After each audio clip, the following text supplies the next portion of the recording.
The Plymouth Township Planning Commission meeting will come to order at 7 p.m. And if the secretary will please call roll.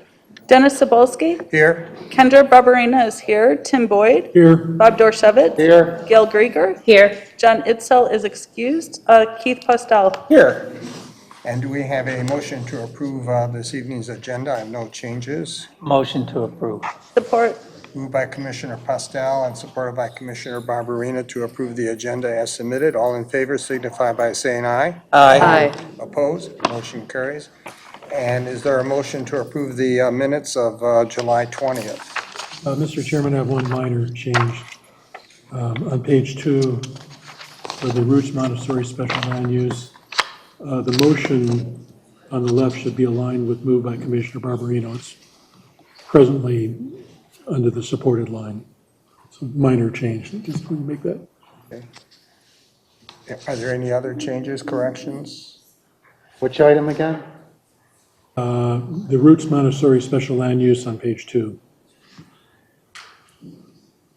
The motion on the left isn't aligned with the actual moved by Commissioner Barberino. Just need to move it up one line. Yeah. With that, is there a motion to approve as amended? Motion to approve is amended. Your support? Support. Moved by Commissioner Boyd and supported by Commissioner Barberina to approve the amended July 20th minutes. All in favor signify by saying aye. Aye. Opposed? Motion carries. Is there anyone here that wishes to speak on a non-agenda item? Anything other than what's on the agenda? Okay. And we'll move on to our public hearing, the Plymouth Ridge conditional rezoning. And with that, we'll turn to a planner for her report. Thank you, Chairman Sabolsky. Good evening, Commissioners. The application before you, 2410 Plymouth Ridge conditional rezoning request, is to rezone the large parcel that is directly south of North Ridge Church off of Ridge Road, and two portions of the North Ridge parcel itself from the R1E one family residential district to the R1H one family residential district. As you'll recall, going back about a year and a half, the applicant did submit a conditional rezoning petition for the same zoning change. That was in March of 2021. This proposal was to create 42 detached single-family residential lots, which was recommended for denial by the Planning Commission and ultimately denied by the Board of Trustees as well. Since that time, the applicant submitted a revised petition in January of 2022 requesting that their petition be reheard within the 1-year period. The ordinance stipulates that a rezoning petition cannot be resubmitted for the same designation, the same parcel, within that 1-year period, unless the Planning Commission allows for a rehearing. So in January of 2022, they had requested to be reheard. The Planning Commission granted them the option of being reheard. However, the applicant did not file again within that year period, and that 1-year period has lapsed. So the application that's before you tonight is for, we need to think of it as a new conditional rezoning agreement.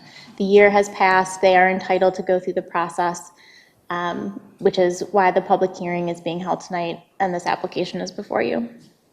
So treating this as a new application, they are proposing 36 lots. On page 2 of our report, we do a comparison table between the original, the March 2021 plan that was denied, and their current proposal, showing that they have reduced the number of lots, reduced the overall density, increased the amount of open space that's usable open space for future residents, increased the amount of dedicated preservation open space, and increased the perimeter setbacks specifically on the south property boundary line, and have changed the circulation of the site to really focus on 2 curb cuts off Ridge Road that end in cul-de-sacs as opposed to an internal grid system.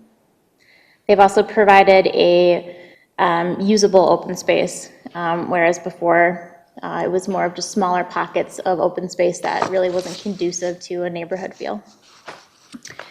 Our recommendation starts on page 3 of the report. As a conditional rezoning petition, the Planning Commission is charged with making a recommendation to the Board of Trustees for either denial or approval. And since this is a conditional rezoning agreement, the Planning Commission cannot make additional stipulations on the proposal. The applicant has to voluntarily offer those conditions. So based on the findings in our report, we recommend approval of the conditional rezoning to the R1H, One Family Residential District, for 8 specific findings. The first is that it is consistent with the goals of the Township Master Plan, that it will not expand the permitted uses of the subject site, but rather restrict future allowable uses to only detached single-family residences. So the future residential character of the area will be less impacted under this scenario as opposed to other uses that are currently allowed in the residential district, such as a charter school or additional religious institutional uses. The conditional rezoning provides at 36 lots a density of 1.3 dwelling units per acre, and while that is slightly higher than the future land use map designates of 1 dwelling unit per acre, it is less than the allowable density of the R1H district with the cluster housing. It provides for 5.3 acres of usable open space that would unlikely be achieved through conventional zoning. It is located, the property itself is located on or near roadways which are already designed and planned to accommodate moderate to high traffic volumes. Ridge Road is a major thoroughfare in the township, as well as in some areas, Powell Road, North Territorial, and Ann Arbor Road. The requested conditional rezoning does not have the same effect as use variance. The offered conditions are beneficial to the public good and enforceable, and that the proposed conditional rezoning does not relieve the applicant of going through the remainder of the process should they seek to develop this property with 36 units. They would still have to file for the cluster housing development and come before the Planning Commission and Board at a future meeting. Thank you. Thank you. And is the applicant here?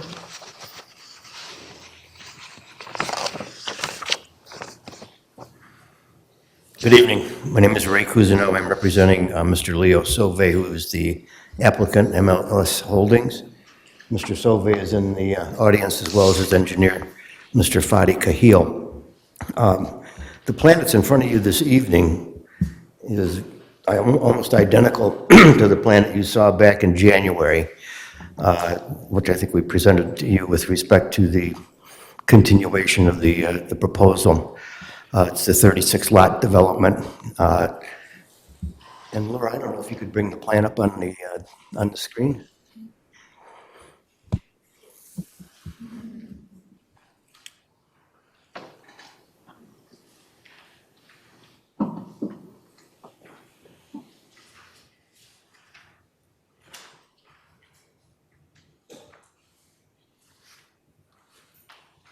Which one, parallel plans? No, the actual site plan.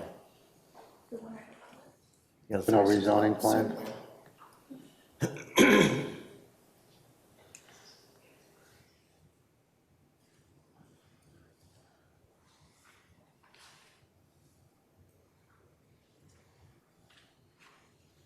Which page do you want? Keep going. There's another page with more detail that shows the. This is only 3, this is page 3 of 3 in this file. I think this is the one, Ray, but something is happening with the PDF. See those black dots? Sorry? If you go to the packet that's online. Yeah, that's where I'm at. Is it in there? Yep, it is in there. If you just keep scrolling.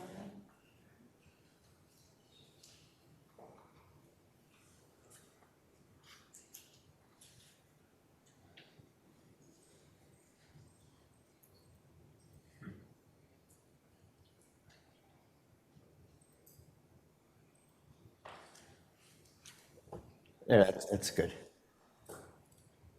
Just shrink that a little bit. Thank you. This one? Again, this is the plan you saw back in January. This plan is a significant change from the plan, the 42-unit development you saw originally. The road configuration has changed, 2 large cul-de-sacs. We have restructured the lot configurations to provide larger lots, half-acre plus lots along the common boundary of Plymouth Commons to the south and also to the west. And then we have reserved smaller lots adjacent to the church property on the north. In addition to that, we have provided a preservation area all along the boundary of Plymouth Commons, and that is generally 50 feet wide.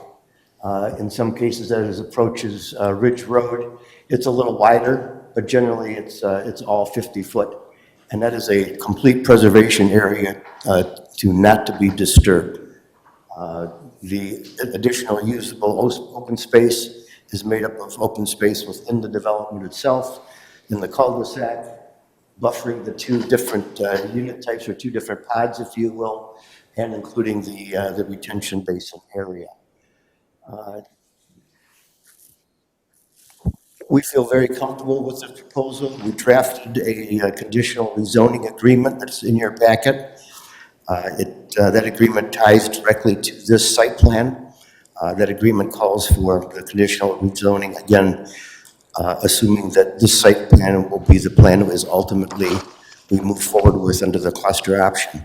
The conditional rezoning agreement does allow for minor revisions that may be created as a part of the final review process, but in general, the plan that's in front of you this evening is the plan that would be developed. This particular piece of property has a lot of challenges to it, specifically storm drainage, which is going to be some very significant issues to resolve. So the plan that's in front of you this evening that we're presenting and the agreement, we're going to allow that to stand on its own merits. We're not prepared to offer any additional amenities or considerations at this time. We will just allow the plan as submitted to be considered for your review. And with that, I guess we'll be here to answer any questions or comments that you may have. Well, we'll open the public hearing, and then we'll call you back up with the questions that the public has presented, as well as the commission. Okay, very good. Thank you. All right, thank you.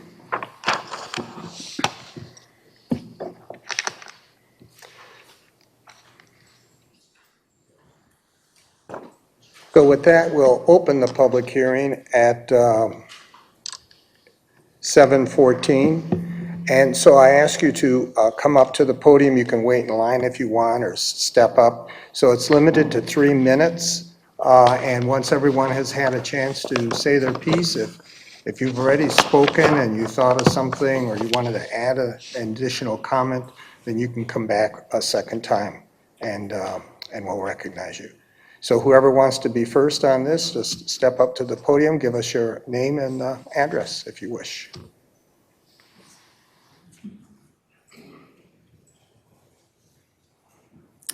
Hi, I'm Mary Ann Schloop, and I live on Helen Park Drive in Plymouth Commons subdivision. My house backs up to this piece of property. So I have a question for you on the drainage issue. Yeah, you have to address the commission. Oh, okay. Well, I have a question for them on the drainage Oh, issue okay, that I'd well, like them we'll to pass it along, and answer. he can hear you as well. Okay, so I live on the south side here, and I brought it up before that when it rains, that piece of property drains into our yard.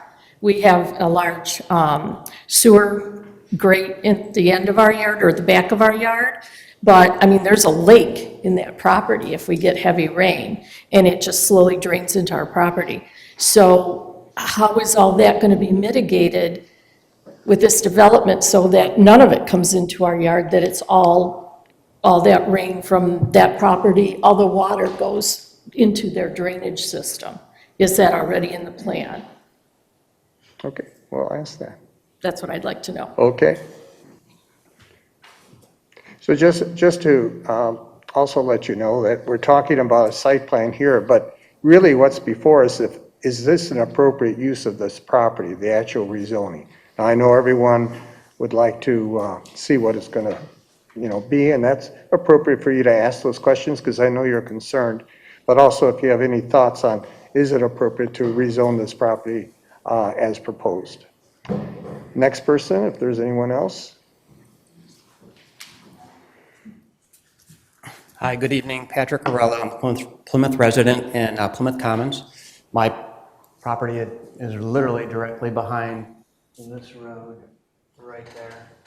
I've spoken before, and I'm just going to, I'll be brief. So I've got two questions. My first question is with regard to the receipt and acceptance of the resubmitted packet. I wasn't able to see or find any criteria that was used to determine there was a material difference in the first plan. The way I looked at it was, first we have the same parties, right? The same applicant, same builder, same engineering firm, same piece of property, and the same request. The request is for us to allow a zoning change so that the builder can be profitable. So when I see the second application come through, or the resubmission of the application, we have the same parties, we have the same piece of property, and we have the same request. And that request is to allow them to increase density so they can be profitable. So what I wasn't certain as to what elements and criteria were used to arrive at the conclusion that the second application was materially different. Because I think it would be informative to future applicants and also help with precedent setting in terms of what we can expect for perhaps another change in the future. That was my first question. What were the criteria used to determine that there was a material change in the second application? The second application you referred to is the one that was looked at in January, or this one? The one that's before us today. Oh, okay. Well, this is like a new application, so It's a new application. it's considered a new application, as the planner had pointed out. So there's a break between what's before us today and what was before us. Thank you. Over a Thank you year for ago. that clarity, and there was Yeah. just some confusion. Okay. The second question I have, and I'll try to get this out here, is with regard to our obligation and use of the property. Is it an appropriate use of the property? Currently, the master plan says it's R1H. So that is correct, right? No, it's R1. Yeah. Yeah, R1E. I apologize, I got that inverted. It's R1E. So the burden is on the owner, at least the way I understand it, or the applicant to demonstrate either an unreasonable burden or an arbitrary restriction on his use of the property by being subject to that zoning. And I haven't heard that yet anywhere. To even get to the site plan, I mean, it's nice that they did all this, but I haven't heard any information or seen information that shows that, hey, look, this R1E zoning is so arbitrary and so burdensome that this owner can't do what he should naturally be able to do with the property. So what we're being asked to do right now is concede that restriction. You guys have that as armor, right, in your decision-making process to say, man, you guys have to show us why you can't build on that property like everybody else does. And I haven't heard that yet. I just haven't seen that information. I haven't seen it anywhere. So before we get to all this and talking about roads and all that, I would just like to know, has that burden been met? And I'm not seeing it. And if it has been met, what was said? So thank you. Okay, thank you. Anyone else?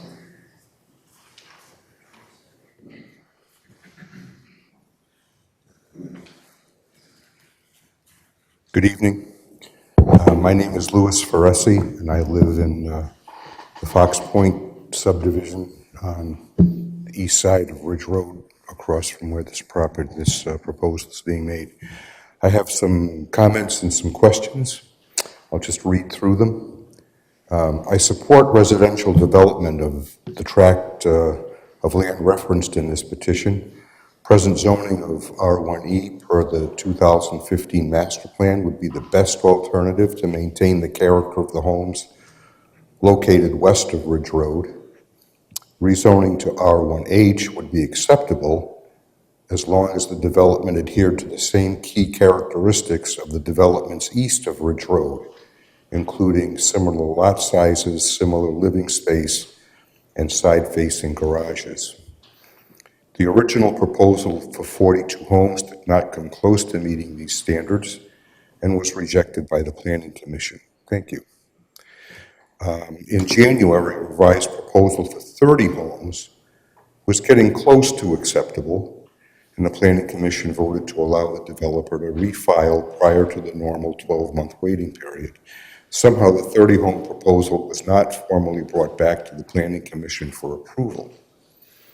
Today's 36-home proposal is a big step backward from the 30-home proposal and still does not come close to meeting the key characteristics of the homes east of Ridge Road. My questions: why was the 30-home proposal not brought back to the Planning Commission for approval?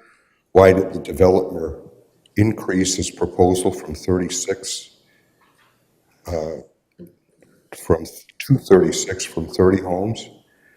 Can a 30-home proposal or fewer be resurrected? Regardless of the number of homes, can the developer voluntarily commit that all the homes would have side-facing garages? Will the sale of the land from Northridge Church have any legal impact or potential legal impact on the consent agreement between the township and Northridge Church? And who will own the Northridge Church retention pond? And will the inclusion of the Northridge Church retention pond in calculating the land use for this development have any legal impact or potential legal impact on the consent agreement between Township and Northridge Church? So thank you for listening, and I have copies of what I've just read to you if you want to refer back to it. Yeah, if you could give a copy to the planner, that would be helpful. What are the lot sizes in Fox Point? I don't know exactly, but they're small. Typically 100 to 105 feet wide and about 150 feet deep. So about a quarter from between a quarter and a third of an acre? Yeah, they're about 15 to 17,000 square feet. Is there anyone else?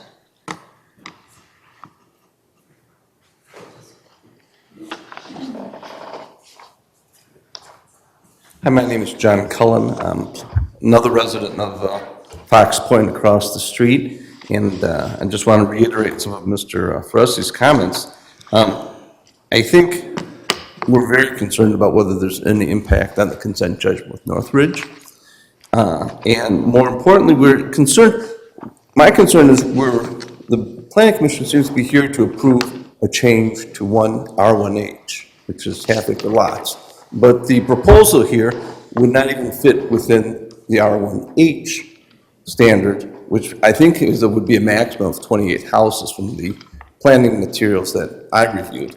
And already now we're up 8 above even what R1H is. And I have a certain amount of empathy for the people in Plymouth Commons who are now going to be going from having an R1E neighbor to an R1H neighbor, which is now an R1H cluster neighbor. So I'm very concerned, as Mr. Ferrucci pointed out, that the size of the lots, especially 70 feet wide, is a very small lot in our neck of the woods of Plymouth Township. And I guess one of that, at least the next question, is whether or not any modifications of lot size would be permissible under the agreement, and specifically paragraph 2D. And I've looked over that agreement, but it just says the final site plan has to be in substantial compliance. I don't know that that means that we can now have some additional changes to the lot sizes or not, but 70 feet is very troubling to me, and certainly anything less than 70 feet is even more troubling. I mean, we're going to lots that have roughly 10,000 square feet versus across the street, we have a minimum of 15,000 square feet, and some actually go up as much as 20,000 square feet, because my lot does do that. So this is a substantially smaller. It would seem to me that in this area, especially from an R1E standpoint, that there should be a financial, economic way to make this work. If not in R1E, certainly nothing less than R18, which is 28 lots. Thank you. Thank you. Anyone else?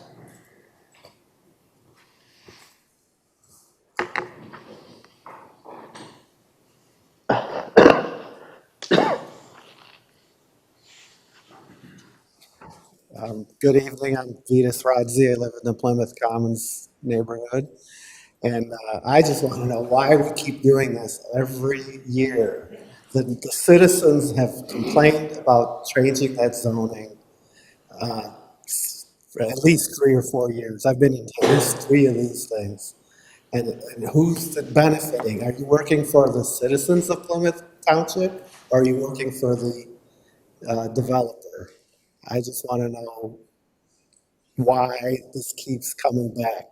Nobody wants it to change. Why not just keep it the R1E?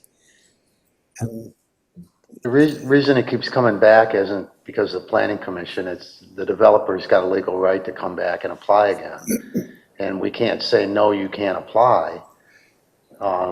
They have every right to go through this process year after year. right, but you've already said no to the R1H change before, or whatever plans they presented before, and it just keeps coming back. Well, whatever. I mean, that's just my question, concern, and I agree with this gentleman's questions here. Please provide answers. Thank you. Anyone else?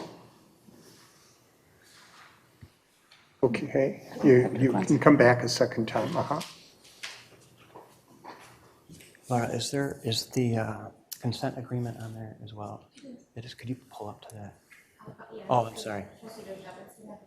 What do you need? The consent agreement? The Northridge Church agreement? Yeah. Is that before this or after this? Do you remember, Laura? It's before.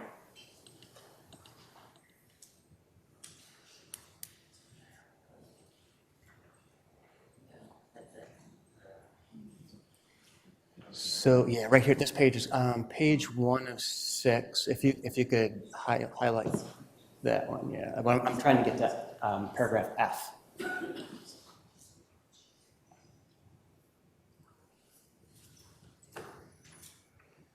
Right at the bottom of that page. Yeah, right there. Okay, so if I could draw your attention to the screen in paragraph F, I'll read that out loud for sake of reading out loud so we can all hear and understand it the same way. The developer is willing to restrict the use and development of the property to the proposed development to be built on the property in accordance with the development plans, comma. That's an important comma. Unless this agreement is amended to allow different uses which are mutually agreeable to both the developer and the township based upon changed circumstances. And so as I look through the rest of this, based on changed circumstance, I looked for some definition and some teeth into that to say, okay, what are the If you can address circumstances the we're talking about? commission, address us. Yes, Say so so. what are those circumstances? Because as you all know, the economy has changed and the price of building materials has gone through the roof. Is that a changed circumstance that would allow them, and really put a burden on you then, because it's a changed circumstance, to alter or change something?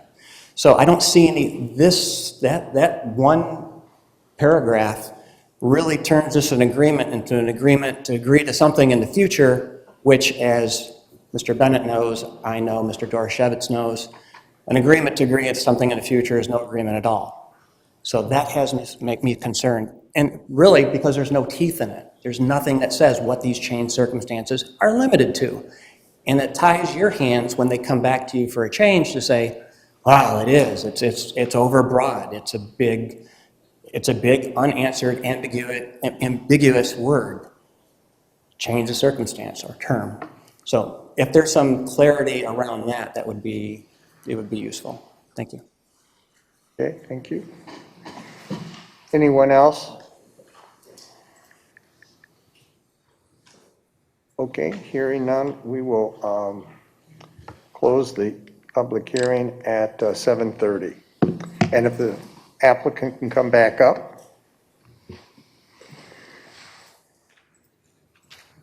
You can just address, I don't know if you've gotten sufficient engineering done on drainage issues, but can you address the first speaker, the woman that was concerned about drainage? Yeah, I'll do my best to answer the questions. I tried to make notes as each individual spoke, and all the comments are very good and well-founded. Number one, with respect to the drainage issue, again, Laura, if we could pull up the site plan.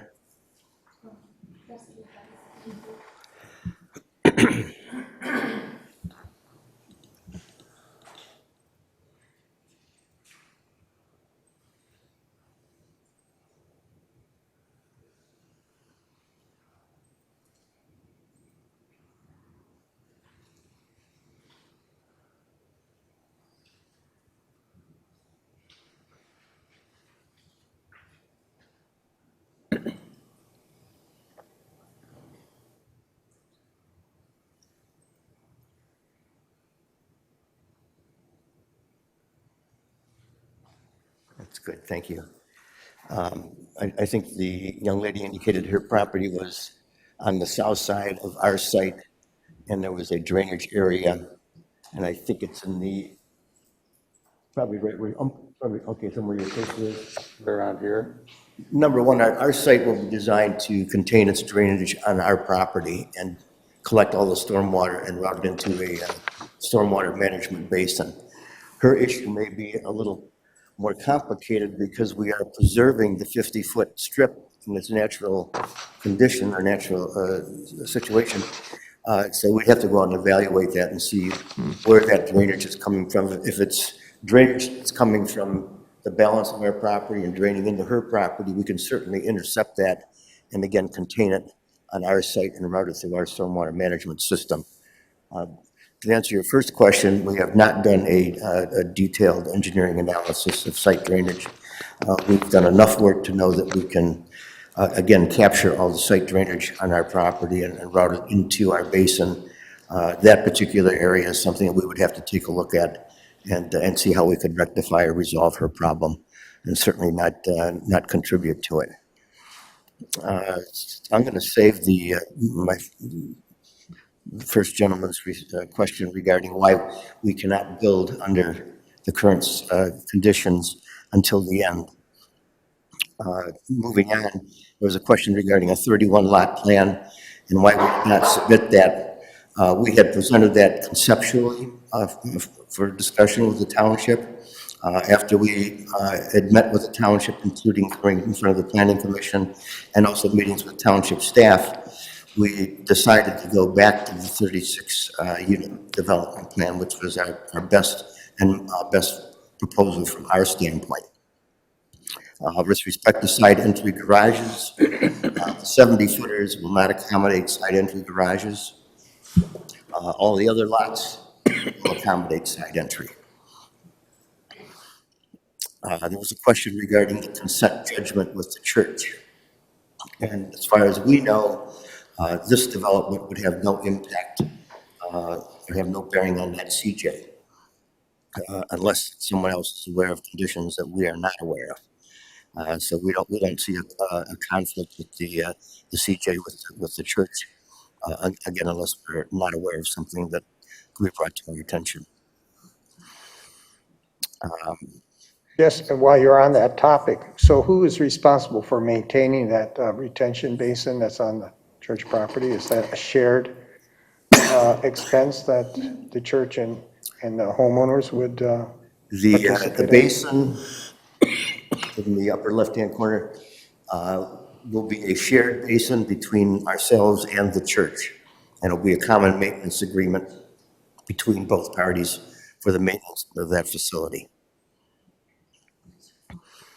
That's one of the major challenges of this project is working with the storm drainage and that shared responsibility.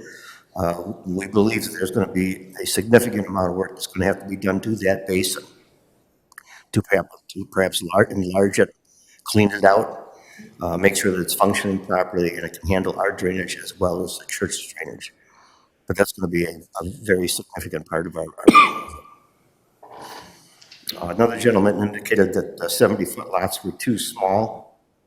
They would be permitted under this particular proposal, under the rezoning proposal, under the cluster option.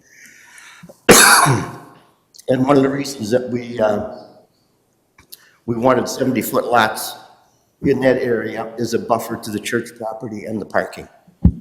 And we felt that was a very compatible use with respect to single family in that area only. Final question with respect to the agreement and clarity. The agreement that was drafted is a draft and was based upon a draft that was given to us by the township. So that was some standard language that appeared in that document. We don't have any argument with respect to clarifying that to eliminate that ambiguity. Finally, to address this gentleman's first comment, why we cannot develop under the current zoning.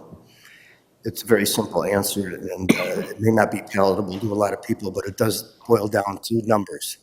And, excuse me, the cost of the property, cost to develop, all relates to density. And we've poured over our numbers repeatedly, trying to make the best sense of them. Obviously, the biggest factor is the cost of the property, which is generally fixed by it's been fixed by the church. And that leads us to the current proposal that's in front of you this evening. We don't feel that a reduction in density or any significant modification of this plan will work for us financially. I know that may not be a consideration that you can consider with respect to the proposal, but that's the reality of where we are. I hope that I've tried to answer the questions that were submitted. Okay, well, we'll turn to the commission and see what questions they have. We'll turn to the commission and see what questions they have. Okay. So with that, the floor is open for anyone here on the dais. What kind of changed circumstances would you expect, or give examples of the kinds of things that the gentleman pointed out in that the F provision? That could cause us to come back and say we've got to restructure our site plan significantly? Yes. Right now, I can't answer that question, but right now, we intend to build the site plan as proposed, and we are not planning considering any significant changes to it. We think that we've done enough research on the parcel and all the parameters involved that we're comfortable with this site plan. So, and I think the draft agreement provides some clarity with that, and indicates that it's tied to this site plan, and we don't anticipate any significant changes. If there are significant changes that affect the feasibility of the project, then we may simply just walk away from it. Question? You had indicated that it's not economically viable to develop with 30 houses, or, you had indicated that this is the only economically viable plan. Doesn't that tell you that perhaps the price of the property is overpriced? Definitely. Unfortunately, the seller is unresponsive. When I initially went to work with Mr. Sauve, that was my first reaction. The property is overpriced. And that is always a fundamental parameter of development, is the cost of the land.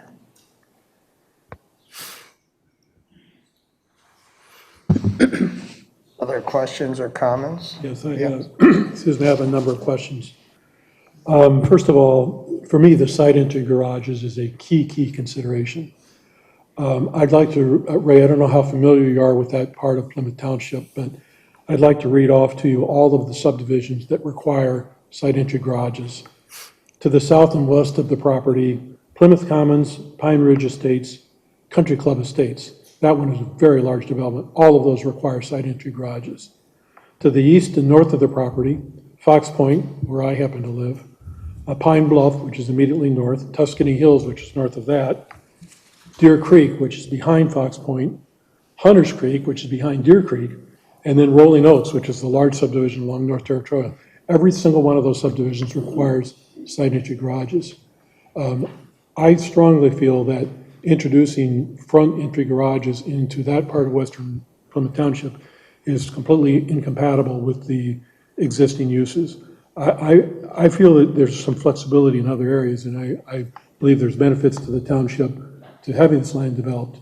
But to me, that is a key objection.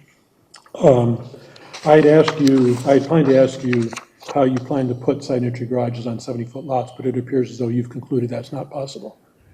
And Bob, if you can scroll down in that, there's a picture of the elevations of the homes. Yeah. And Ray, I was going to ask you which of those represented, yeah, there you go. Which of those homes could go on 70-foot lots? Well, my guess is you're going to tell me none of those would fit on a 70-foot lot. Is that correct? Perhaps the one in the upper left-hand corner, if you eliminate the single car side entry, but most of those are all side entries, and they would not fit on a 70-footer. So this page then really is not representative of what at least half of this development is going to look like. I think architecturally it would be representative, but the size of the houses would have to be reduced. Okay, my next question is, when I look at the revised plan, I really see three different sets of lots. I see small lots, which are primarily along the north edge of the development. I see some medium lots. Bob, can you go back to the page with the plan? Yeah, sorry, hang on. Sorry. I see, yeah, okay. At the very bottom of the left, you have several, you have large lots there, and then those two lots in the corner, okay? Then if you go over to the east, all of the lots facing Plymouth Commons along the, what would be the southern border, are also large lots. Then you have a couple of medium-sized lots, and this is one of the changes you made, kind of in the center there, to the right of the walkway. Those are now medium-sized lots. Like So my question to you is, on each of these lots, what are your proposed price points and square footage? So let's go to the small lots first, which are primarily, yes, that part there. Those lots are mostly 70 feet wide. What's the price point and what is the square footage of those homes? I think when you get into the 70-footers, right now, we're probably talking in the 500,000 and 600,000s. And then when you get into the larger lots, we're going to be talking about $750,000 and up. What would be the square footage of the 70-foot homes, you know, and a larger? What would be the typical square footage of the house? Leo, you can correct me if I'm wrong, but I would say we're probably talking in the range of 2,200 to 2,700 square feet, perhaps larger if we can fit them on there. That's just the small lots, or is that all? That would be the 70-footers. Yeah. And that's considerably smaller than the homes on all of the adjacent R1H, which is the denser zoning, even that, it's. Yes, sir. Okay. Okay, today I drove by 4 different developments in western Plymouth Township that all share the approach of larger homes on significantly tightly packed smaller lots. I can read them off if you want to, but the bottom line is that even though each of these developments have been on the market for a number of years, not a single one of them is fully sold out. In fact, one of them, Verona Park, right off of Beck Road, has 14 lots and a model home, and doesn't appear to have sold a single home, even though that model home has been up for some time now. I guess, given this track record, it would suggest to me that larger homes on smaller lots in Western Plymouth Township, there, as a product, it makes me question how quickly those would sell versus a more traditional four-bedroom colonial two-story home. What's your reaction to that concern? In the building business, there's a trend towards smaller homes, number one, and on smaller lots, believe it or not. 70-footers are actually, based on my experience, which has been out throughout the entire southeast metro area, a 70-foot lot is a very desirable lot right now for a variety of price ranges, including upper end. We don't think that we'll have a problem from a marketing standpoint with respect to that product. And again, that's a product that we think is very viable, especially in that location adjacent to the church's parking lot and the church property. Based on those four developments, and I'll just mention them, they're Tuscany Reserves of Plymouth, the Woods, which is developed by Menard, the Reserves of Plymouth, which is developed by Menard, and Verona Park. I realize what you're saying is that's largely correct across a large area, but in Western Plymouth Township, it seems like that might not be quite the case. But to answer your earlier question with respect to my involvement in Plymouth Township, I actually developed Plymouth Commons. That was a long time ago, before a lot of the other developments, especially the developments to the west, occurred. But I would call you familiar with Plymouth Township then. that was quite a project itself. But, do you all plan to have model homes at the pardon me? development? Do you plan to have model homes at the development? I still couldn't hear you. I'm sorry, do you plan to have model homes when you start the development? I'm sure that model homes are planned. Right now, we don't know how many. I would say probably at least one model per pod, which would be 2 models. Have you reviewed the entrance locations with Wayne County at all? Yes, we have. We've got some initial feedback from them, and if you see some of the geometrics on the plan and the 2 approaches, that's based upon the feedback that we got from Wayne County. So they're not going to ask you to move the southern road over to align with Fox Drive South? Not that I'm aware of, no. That's also a key consideration for Plymouth Commons, because those homes on the end there would end up being right up against the road if you had to move it south. It's also a hump in the road there, so that location for that south is important. But you're telling me Wayne County has given you preliminary approval on that? Right now, we have a preliminary approval, yes. Okay, But again, it's just very preliminary. okay. Those are my questions, Mr. Chairman. Okay. Any other questions from commission?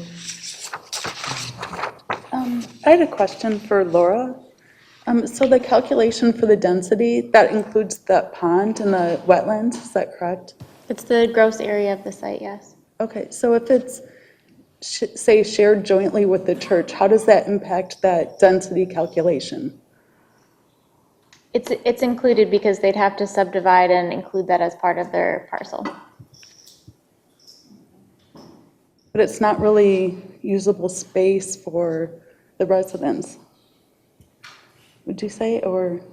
The ordinance allows for stormwater to be counted as part of the gross density. It includes right-of-way as well. So if it wasn't going to be, located there on their property, they'd have to have it elsewhere. All right, but it being jointly owned with the church doesn't make an impact on the calculation? No? They would have to own it. Okay. Mr. Chairman, I also have a question for the engineer and the township attorney. For the engineer, the existing retention pond, which covers only North Ridge, there have been a few instances when we've had really strong rains where Ridge Road is flooded, just to the east of the pond, even to the point where you can't really get through it. It doesn't happen every year, but it has happened a number of times.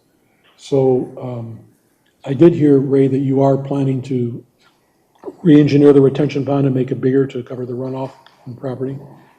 So I just want to make sure you're aware that there's a runoff issue that needs to be addressed as well. For Attorney Bennett, Mr. Cullen raised the issue, and he actually was, I believe, was involved in the negotiation of the original consent judgment. Is it your judgment that using this retention pond for part of this development would not require the consent judgment to be reopened? My understanding is that this project does not involve any aspect of the consent judgment zoned area?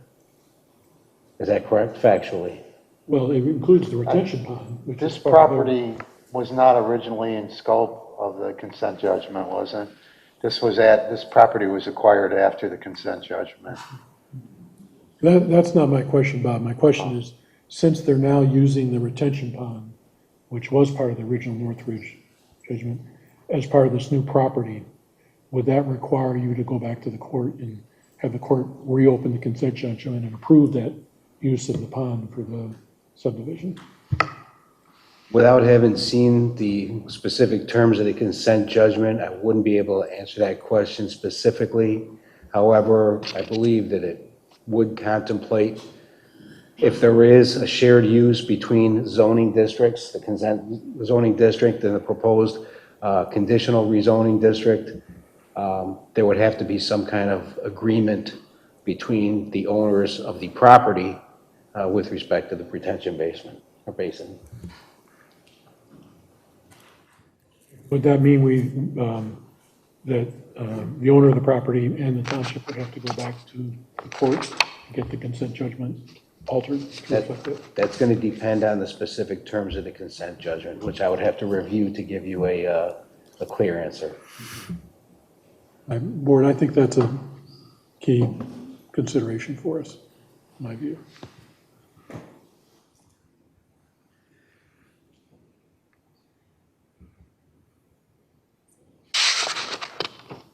So I just want to make sure I understand what you had said. And of course, we, as a planning commission, do not get into the financial complications that a development will have.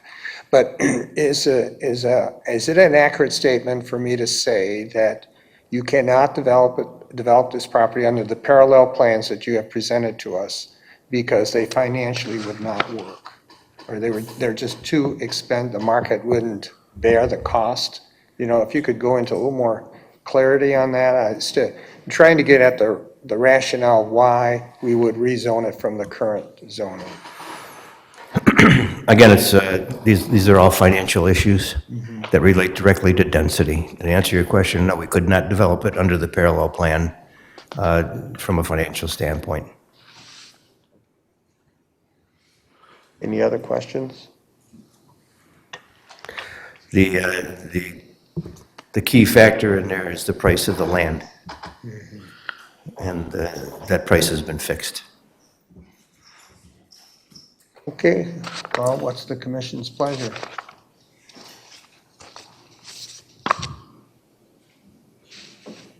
Just don't know that we make the zoning change because the price of the property is expensive.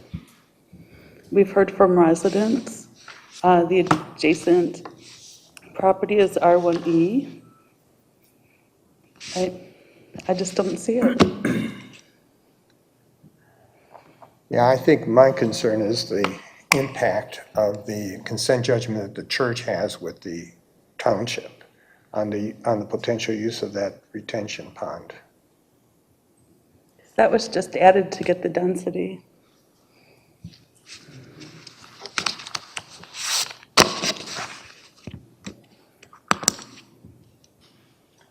Well, Ms. Howe, what are your thoughts if we were to table this and have the township attorney give us an opinion as to what impact rezoning would have on the consent judgment that exists with the church? I think that this project has been discussed, and there's been, many public meetings where public comment has been received. I think that the facts are there for the commission to make a decision, make a recommendation to the Board of Trustees. If you'd like to make it, contingent that the contract be reviewed by the township attorney, that's one thing. But ultimately, it is a Board of Trustees decision. So I think the commission has the information necessary to move forward. Okay, well, we can always make that contingent. on the review of the township attorney. And conditional, the conditions that you presented to us, it's just in draft form, correct? That's correct. Okay. So I think I would like to see, and I would have the township attorney review it, that it's very crystal clear that these were your ideas, that there was no negotiation with the township. That's correct. The draft agreement was actually prepared by us based upon an example that was given to us by Laura. So it is our proposal. Okay. If I could provide some input with Sure. respect to your action this evening. The one gentleman indicated how many more times we were coming in front of the planning commission with respect to this.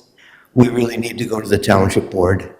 And so this evening, I would request that you make a motion with respect to allowing us to go to the board, whether it's positive or negative.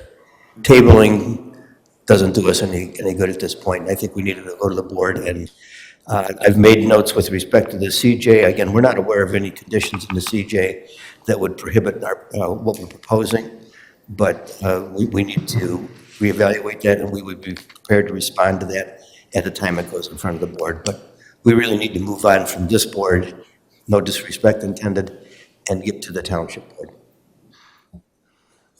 Yeah, I would have a tendency to agree with that. I mean, we could, again, say condition to the review of the township attorney on the church consent judgment, a review of the conditions that the applicant has proposed, and subject to the findings of fact contained in the planner's report.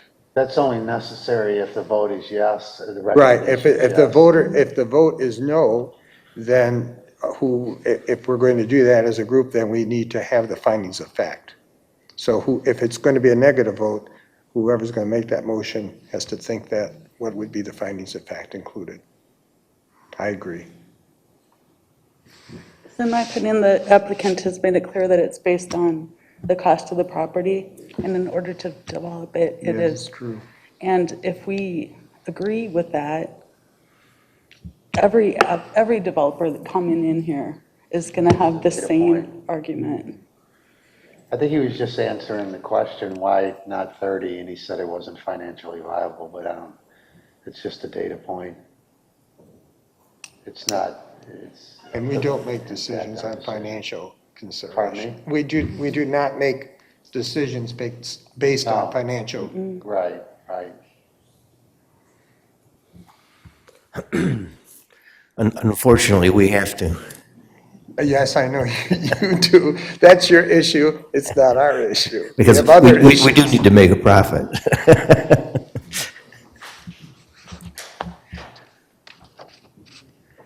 I'd like to say something before we vote. Sure. Just, for those of you out there, I've lived across the street from this property for 30 years. Actually, this month it was 30 years. I counted up, I think there's been 9 proposals for development of this property in one form or another. So the gentleman that mentioned that, I hear you. And a lot of times I was up there instead of up here. In spite of all that, I remain strongly in favor of developing this property for single-family housing. I believe it's to the benefit of the township to get this situation resolved. And I think that's a consideration for us. And as a result of that, I personally would be a little bit more flexible with changing the rezoning if I knew it was going to give us a combination of homes that face Plymouth Commons, that reflect Plymouth Commons, and homes on the north side that face Fox Point and all of those other subdivisions to the east that reflect those types of homes. I could possibly even be convinced that a 90-foot lot, if it had side entry garage on that northern part of the thing, could work. But for me, what's being proposed here is not, it's not combining those two. It's taking a piece that looks like Plymouth Commons and then a piece that looks like something else that's not anywhere near that portion of the township. So personally, I'm having a hard time supporting this particular proposal, even as much as I'd like to see this developed. So I just wanted to explain to the Planning Commission, and also for all of you out there, what my perspective on this before I vote. Well, and I respect that personally, and I think each one of us has some problems with the application. It is a complex issue. It has been before us a number of times.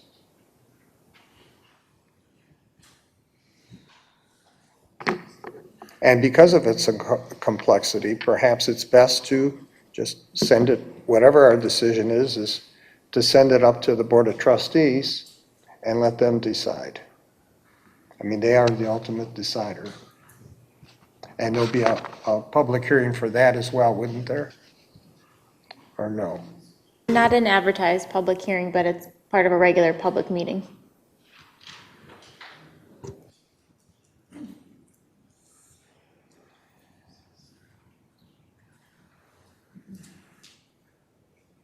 Well, whenever anyone's ready for a motion. Can we forward a recommendation to the Board of Trustees that indicates the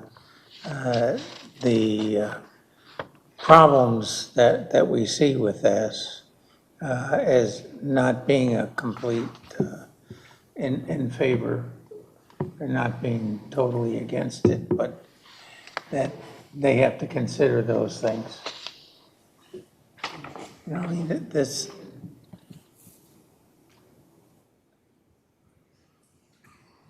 no, it's just punting on there that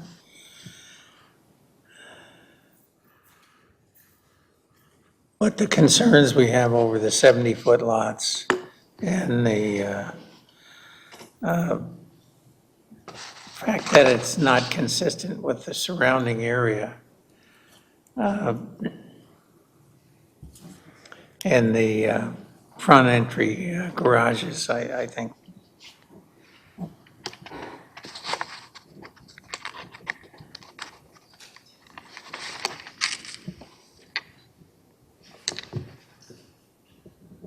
I'm just reading through that. So Laura, on your recommendations, those are essentially your findings of fact that you're suggesting? Correct.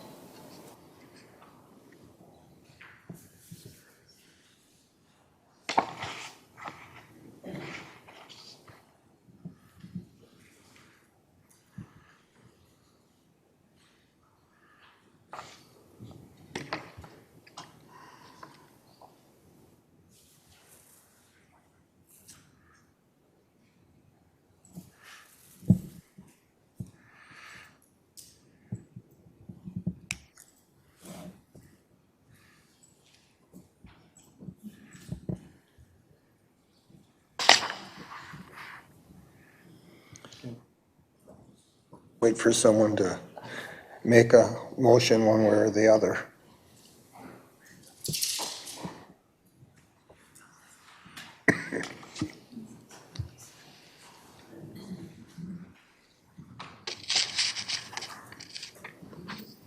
And feel free to discuss it, have more discussion if you wish.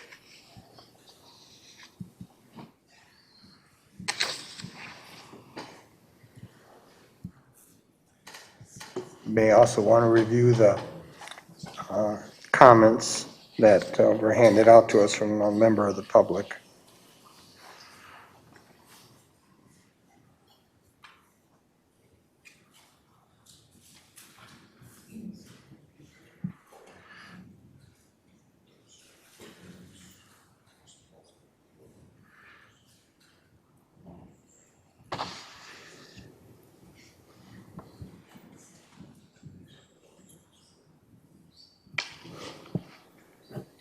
We were to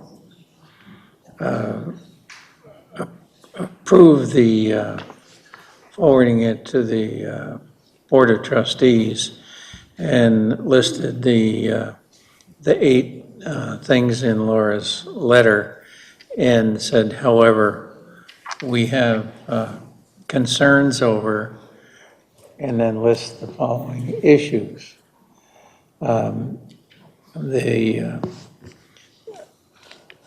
Which, not the least of which would be the 70-foot lot and the front entry garage.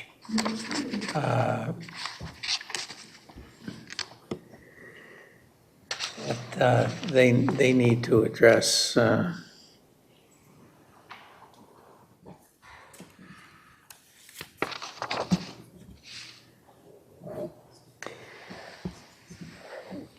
Well, Laura, if we were to use your recommendations or your findings of fact, but then, of course, and I'm going whether not positive or negative, just using this as an example, and with the addition of finding out about the consent judgment and the conditions that the applicants have proposed, but then also state that the commission remains concerned about or expressed by the public on the 70-foot lots and the lack of side entrance garages. Well, I think that would be a recommendation of denial, actually, then. Because you can't attach conditions to a conditional rezoning. So you, Oh, that's true.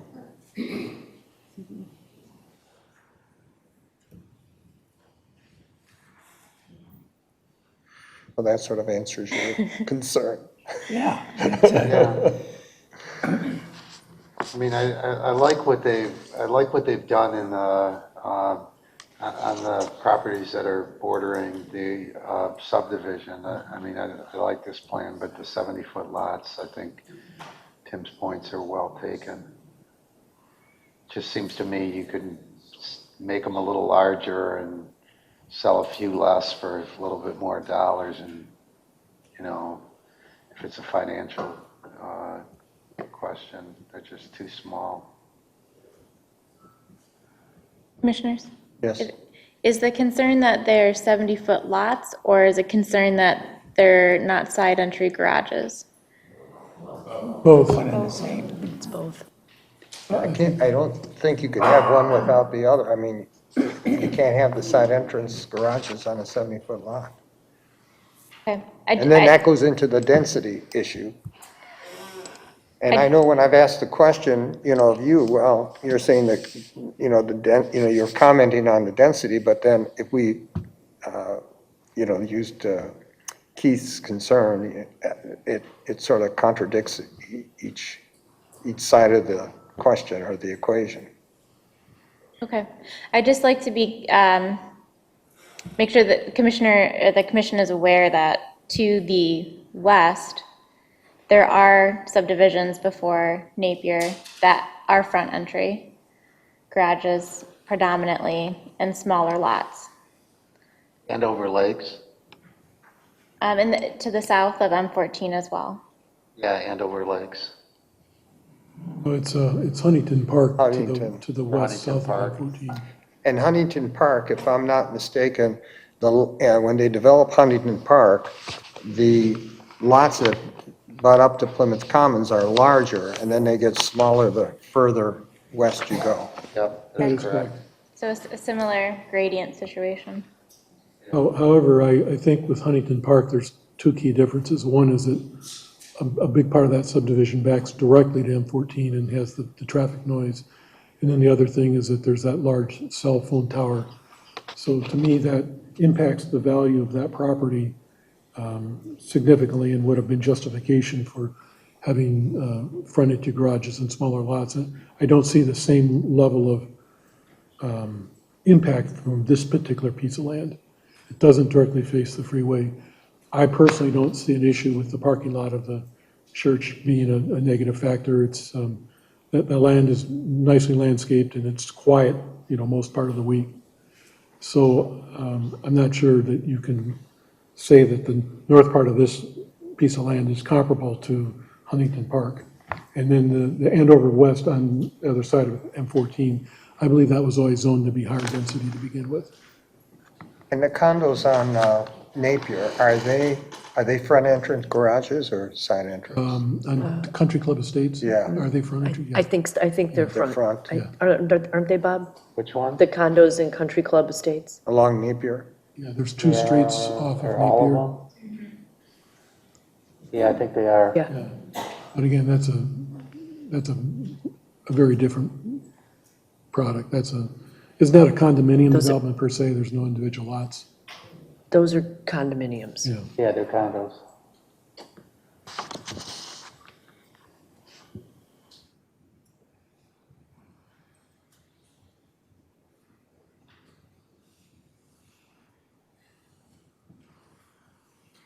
So, what do you guys want to do? Somebody's got to make the motion. It's a matter of wording it.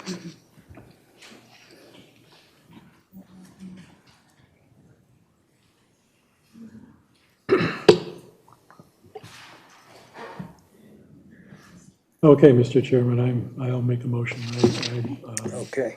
propose that we deny the rezoning request based on concerns about the incompatibility of the northern portion of the development with much of the surrounding community, including the width of the lots being significantly smaller and the garages being front entry, whereas almost all of the surrounding subdivisions have side entry garages.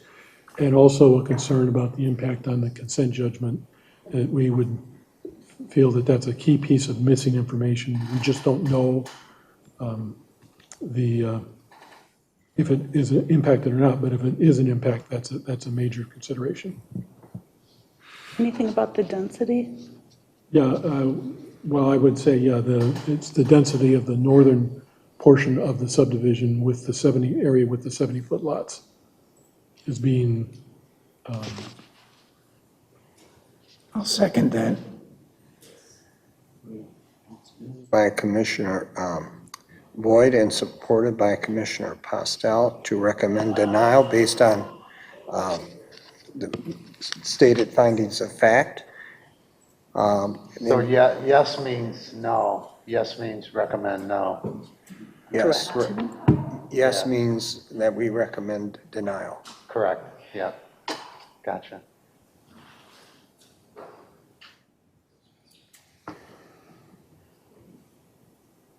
Okay, well, you want to take a roll call vote? Okay, can we actually just vote and then I'll do the roll call? Just a So voice? just- Okay. So all in favor of, I'll put it this way, all in favor of denial, say aye. Aye. Opposed? I oppose that. Okay. Do you still want the roll call? Well, I guess not. So there were, So we have 5 in there's favor of 6 of denial. us here. 5 in favor of denial. And one in- And 1 yeah, opposed to yeah. the denial. Yeah, I think I'll leave my vote the way it is. I think it just should go up to the trustees and let them decide this. And I mean, it's another meeting, but it's a difficult choice, but, okay, that's it. Thank you. Thank Thank you you. for the denial.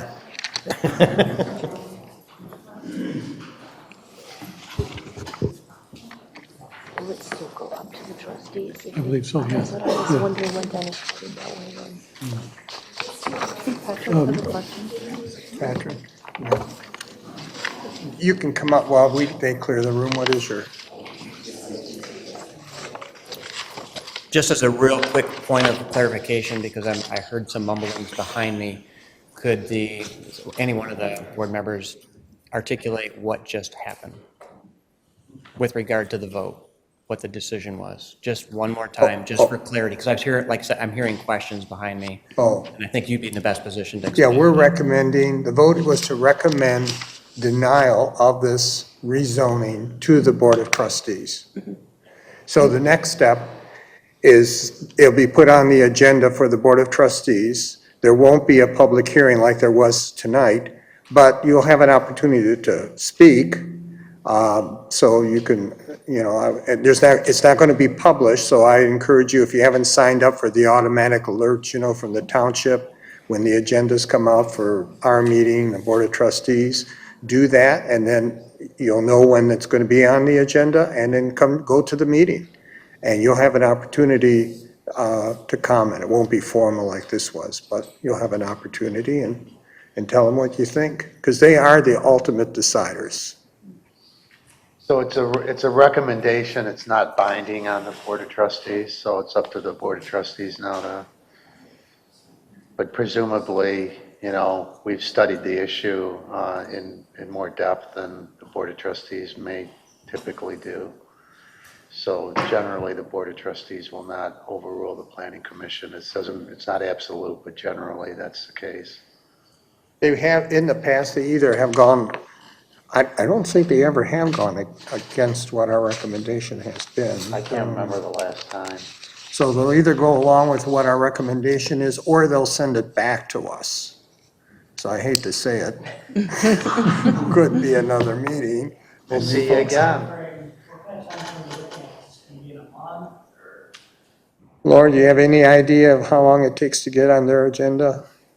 That's at the discretion of the supervisor's office who sets the agenda. There's only one meeting in August this month. It's next Tuesday. It's not going to be on that agenda, so looking at a September, potentially October. So they may send it back. I don't know. This, it's a tough thing. Everybody has different opinions about it and different approaches to it. So they may send it back. Maybe they have a different idea and ask us to look at it, or they'll just do what they want to do, which is their prerogative. Well, Thank you all for coming. Thank you. It's no fun coming back over and over again, but that is the right of the applicant, so, and your right to be here and express your opinion.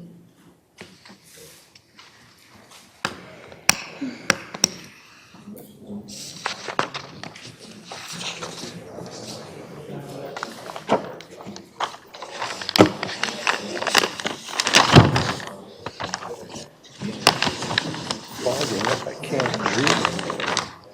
No, I tried to look too, and I was like, I can't.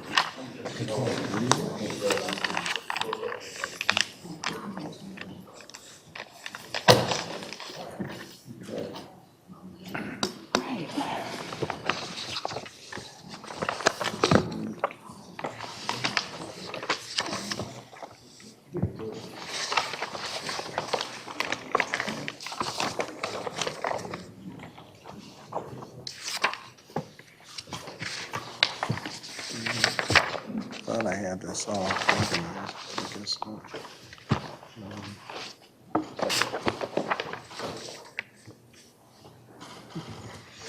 Next item is the Paige Ryan Salon sign review. And Ms. Hall, your report. Thank you. This is a pretty straightforward sign request.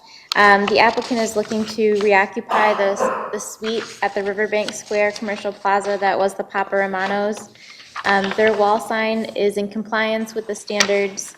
However, their salon logo, the woman with the hair, that is greater than 16 inches in height, which requires Planning Commission approval. This sign is significantly smaller than the Papa Romano's sign that was there before. And it could be larger by ordinance. But since the head is 37 inches in height, that needs to be found acceptable to the commission. So we're recommending approval. The applicant is not here this evening.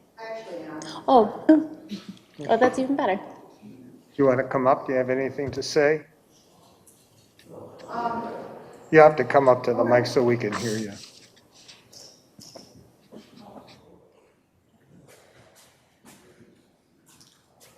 Just the woman's head, it's our logo, it's our branding, it's on everything we have. Our clients recognize that. To have it any smaller would look silly next to the letters. It wouldn't make sense for it to be smaller, so that's why I showed up today to get your approval. And they're all separate letters, right? The white is just part of the graphic. They're halo lit, so there is a backer panel that it's on, just so they don't have to drill 50,000 holes into each letter. So it will be on the panel and then halo lit off of that. Okay, but Laura, it won't look like what we call a panel sign? Okay. No, Just wanted I'm to make trying sure. to avoid that. It will look like a halo lit Okay. sign. And the logo is lit as well? Correct, yes. And it looks as though the logo is not any bigger than, it doesn't go past the borders of the sign, correct? It's not bigger than the two It's not bigger letters. than- No, right. yeah. Okay, So is there a motion? yeah. Mr. Chairman, I recommend we approve the Page Ryan Salon sign review as recommended by the planner. Support? Moved by Commissioner Boyd and supported by Commissioner Grieger to approve application 2410. All in favor signify by saying aye. Aye. Opposed? Motion carries. Thank you. Thank you. Next is the town center carpet and flooring sign. And your report, Ms. Hall.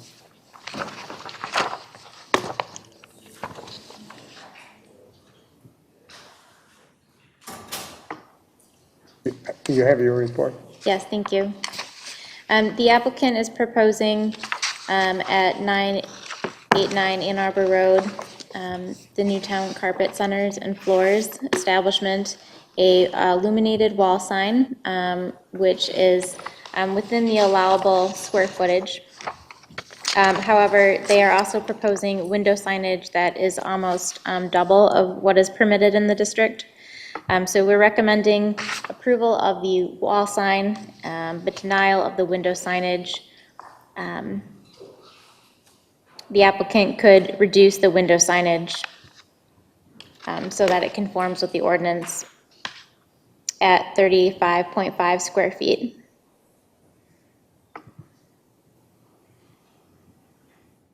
And the two freestanding pole signs that were at this location have been removed, which is a significant improvement. Agreed. And is the applicant here? Okay. Guess not. They said they would be here this evening. I don't know what to say about That's the that. They were third time. Yeah. they were This is the supposed to be third here time. last month. Yes, And the month before. yeah. This just looks like way too much signage. Total agreed, Gail. Yeah, I mean, I understand what they're saying about it not being on a white background on the windows. It'd be negative space, but it's just a lot of signage. I can go ahead, I agree with the recommendation from the planner that we grant approval of the top sign and not the window sign. And they can come back if they want to ask for the window sign. Okay, for PC 2423, we propose to recommend, or the commission approve the internally illuminated wall sign, but deny the window sign based on the fact that it's not consistent with the ordinance. Second. Moved by Commissioner Postel and supported by Commissioner Boyd to approve application 2423, subject to said conditions. All in favor signify by saying aye. Aye. Opposed, motion carries.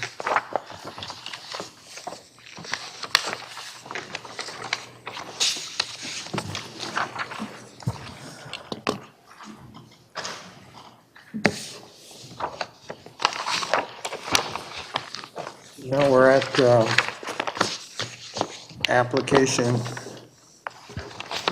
2444 of the Plymouth Walk PUD. Another application that we've had several meetings on, but I think it made fairly good progress. So Ms. Hall, your report. Thank you. Well, as you recall, at last month's meeting on July 20th, the commission granted tentative site development plan approval for the Plymouth Walk residential planned unit development, which is the PUD. And since that meeting on July 20th, the applicant has made several iterations to their plans to make improvements based on the discussion in July, based on the planning and engineering review letters. They also met with the administrative review committee and presented some further refinements. One of the key items for clarification was the tree preservation, which if you look on page 6 of our report, provide a summary table that shows when the PUD option itself, the eligibility was confirmed earlier this year. The number of both heritage and non-heritage trees that were to be preserved as part of the project. Then it shows the proposal as of June, and then now in August. And that last column, if it's green text, indicates that the number of trees increased. So an additional 10 heritage trees were preserved since the PUD option was originally approved. 7 exempt heritage trees have been lost. 25 non-heritage trees have been preserved, and 13 exempt non-heritage trees have been preserved. So overall, there's been an increase of 41 additional trees that were able to be saved throughout this process. Our recommendation is on page 2 of our report. The applicant has largely addressed the concerns or minor changes that we noted in our July report. And based on that conformance, recommend that the commission grant final site development plan approval for the Plymouth Walk PUD and make a recommendation to the Board of Trustees to execute the PUD contract and authorize the final site development plan. This is contingent that several minor items that are listed in our report, underlined text, be addressed by the Administrative Review Committee. And of course, this would also be subject to all engineering conditions. The fire department has granted approval for this. So in terms of minor adjustments to the plan that we note in our report, there's just some areas where we think might benefit from some additional landscaping or the relocation of some landscaping. Another example would be the lighting plan. They have included bollard lighting in many pedestrian areas. One area that might benefit is the dog park, having a bollard at the gate entrance to that. So those are minor items that we think can be addressed administratively. Largely, we feel that the site development plan meets compliance with the zoning ordinance, and our recommendation of approval tonight. Thank you. And the engineering report? From the last review for this plan last month, no major changes have been made to utilities or alignment. The applicant has addressed some of our concerns about landscaping within the utility easements on the site plan, and our recommendation is still the same as last time. We'll recommend you approve all the site plan. Thank you. And as Ms. Howell indicated, we have the report from the fire department. They have no deficiency concerns from a public safety perspective. Correct, And the nothing has changed. Pardon? Correct, nothing has changed. Right, okay. And the applicant is here. Do you have anything to say, or maybe are there questions from the commission you'd like the applicant to address? Nothing? Okay, well, then I guess we're ready for a vote. Mr. Chairman, I move that we recommend grant final site plan, development plan to the Plymouth Rock PUD and recommendation to the Board of Trustees to execute the PUD contract and authorize the final site development plan contingent that the minor items listed in the planner's report dated August 11, 2022, underlined text, are addressed by the Administrative Review Committee and subject to all engineering conditions and the fire department report. Is there support? Support. Moved by Commissioner Barberina and supported by Commissioner Postel to recommend a site development plan approval subject to said conditions. All in favor signify by saying aye. Aye. Opposed? Motion carries. Congratulations. Good luck to you. Thanks for your investment in our community. Okay. Mr. Chairman, I'd like to express my appreciation to you and Ms. Haw and Township Supervisor Heisey, Administrative Review Committee, and the developer for making progress on the tree situation. Thank you.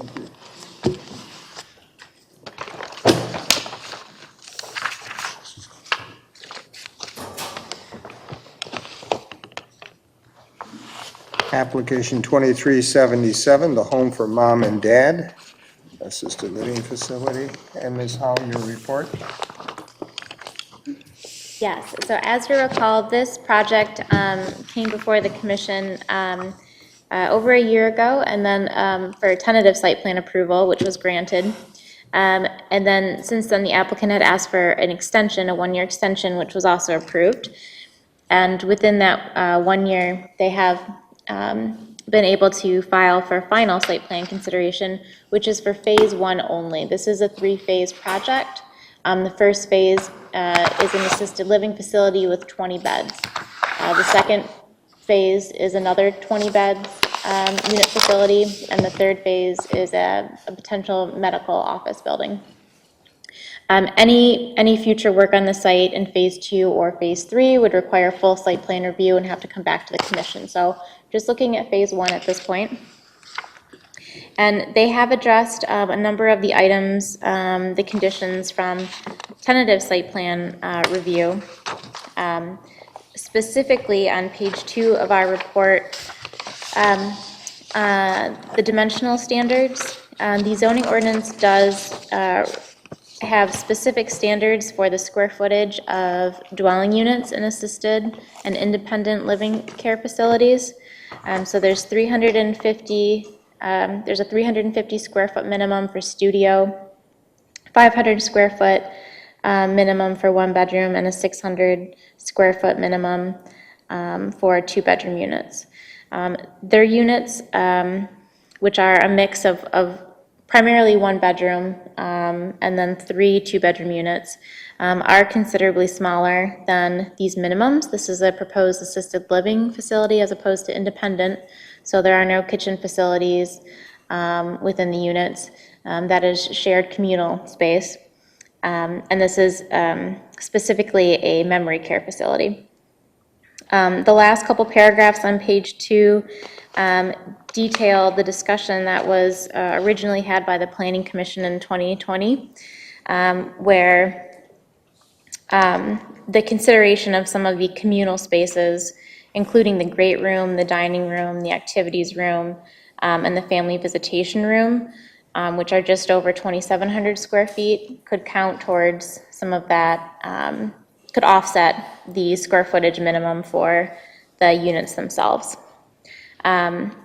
So the with that additional square footage added, the applicant has gotten closer to meeting those minimums, but the commission still needs to find that this is an acceptable amount of space for the use in the facility. There's a couple other minor items that we mentioned in our report on page 3. The segment of the sidewalk along Plymouth Road that will require some further work with Wayne County would be required as part of phase 2 or phase 3 of the development. That won't be triggered today. We're recommending just a slight extension of some of the evergreen screening around the parking lot to better screen that from Plymouth Road. And then also on page 4, we note that the color and material samples must be provided for your review. While the facility will primarily be masonry, the drawings do not clearly identify the final color and size of the brick. So with those couple minor items and the unit sizes, should that be addressed to your satisfaction, then we recommend final site plan approval contingent on those smaller items being presented to the Administrative Review Committee. Thank you. Okay, thank you. And the engineering report? I just want to apologize, that letter dated is actually an older letter for the review.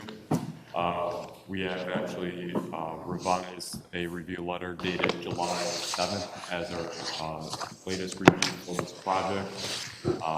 They have revised a lot of the concerns that we had about the utilities on site, and we're actually pretty close on granting full engineering approval, contingent on permits being received by our office. So we would recommend granting approval of the site plan contingent on satisfying all the planning department's comments.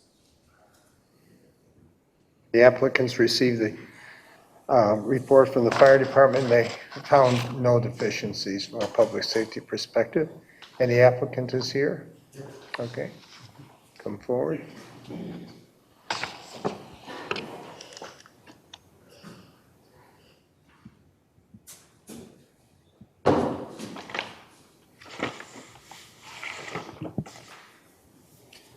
Thank you, Mr. Chairman. Dan Leclerc from Green Tech Engineering. I'm here tonight with the owner, Ben Arsenal.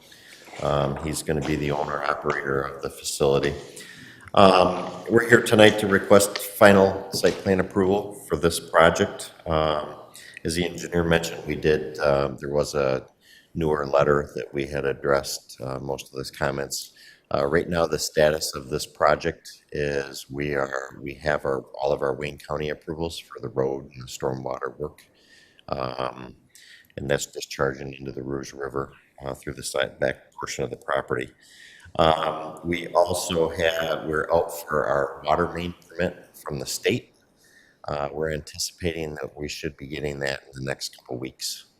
And really the only thing we have left to do is go finalize and pull all the permits from Wayne County before we come to the township for pre-construction approval, pre-construction meeting. So with that, that's really all we have here to answer any questions you have. I do have a sample board that Mr. Arsenal had presented. It shows the brick and the exterior materials. So. Can you just bring it forward here and just kind of explain so we can get a better look at it and just explain where those different materials? I'm not an architect, so I'm going to be winging it here. Well, that's okay. You're multi-talented, I'm sure. Right, exactly. So, but basically, it's a dark shingle, a little bit of a gray tone to it. You got brick and then the lower, so they're contrasting colors. He does have a stucco face on it, which is kind of more of a lighter material with a darker trim on it. And what's in that upwards? That would be the trim material. Oh, the trim material. Okay, got it. Any questions on the material, the colors? So, being a civil engineer, I couldn't tell you whether these colors work or not. I stay in my lane. Okay. I think he has a question. Yes, go ahead. I'm the architect. Oh, well, then I should have asked you. I didn't know you were here.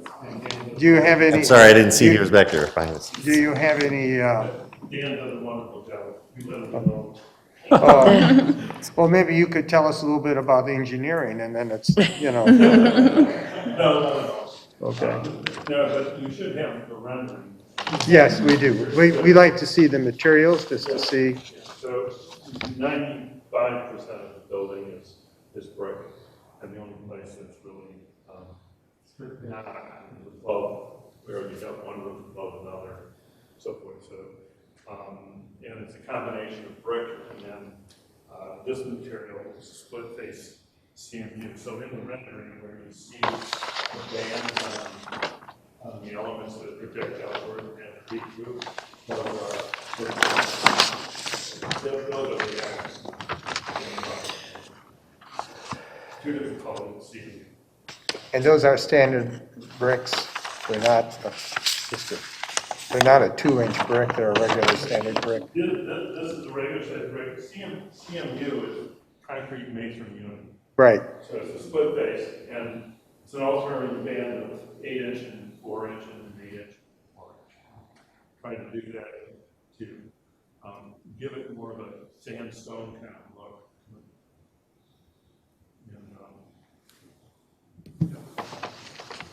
we're all set with this then? Okay, thank you.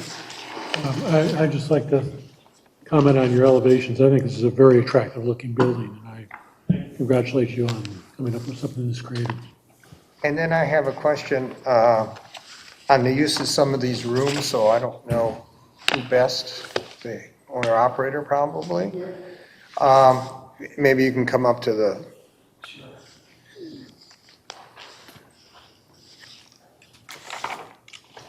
I'm curious, when I looked at the plan, and I think we may have discussed this when you were here Yes. a year or two ago.